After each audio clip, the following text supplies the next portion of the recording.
यदि तपाईँ काठमाडौँ भ्यालीमा घर बनाउने सोचमा हुनुहुन्छ भने यो भिडियोलाई पुरा हेर्नुहोला, किनभने हामी तपाईँलाई काठमाडौँमा घर बनाउँदा ध्यान दिनुपर्ने कुरा र कसरी आफूले खोजे जस्तै डिजाइन र बजेटमा घर बनाउने भन्ने बारेमा कुरा गर्नेछौँ।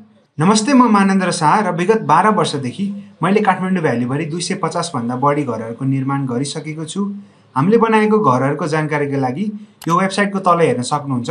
घर बनाउँदा थुप्रै डिजाइनमा बनाउन सकिन्छ, जस्तै यो 4 आनामा बनेको मोडर्न नियो क्लासिकल घर हामीले 90 लाखको लागतमा काठमाडौँमा बनाएका थियौँ। यो डिजाइनको कुरा गर्दा यसलाई बक्स डिजाइन भनिन्छ।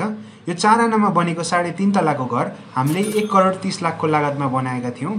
कस्तो डिजाइन, कतिवटा कोठा र अरू कुराहरू थाहा पाउन एउटा दक्ष इन्जिनियरको परामर्श लिनु अत्यन्त जरुरी हुन्छ।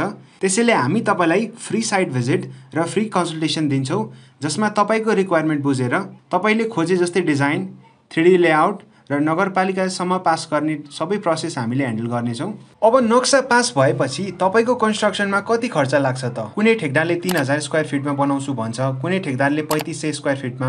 हार्डवेयरमा सिमेन्ट र रड जस्ता सामान सबैलाई एउटै रेटले दिए नि सबैले किन फरक प्राइस भन्छन् त? वास्तवमा सस्तो ठेकदारले फिनिसिङ र क्वालिटीमा कम्प्रोमाइज गरेर आफ्नो नाफा जोगाएको हुन सक्छ, तर सस्तो सधैँ नराम्रो हो त? होइन। महँगो ठेकदारले नि धेरै नाफा हालेर महँगो गरे हुन सक्छ। त्यसैले पर स्क्वायर फिटको आधारमा मात्र जानु ठिक होइन।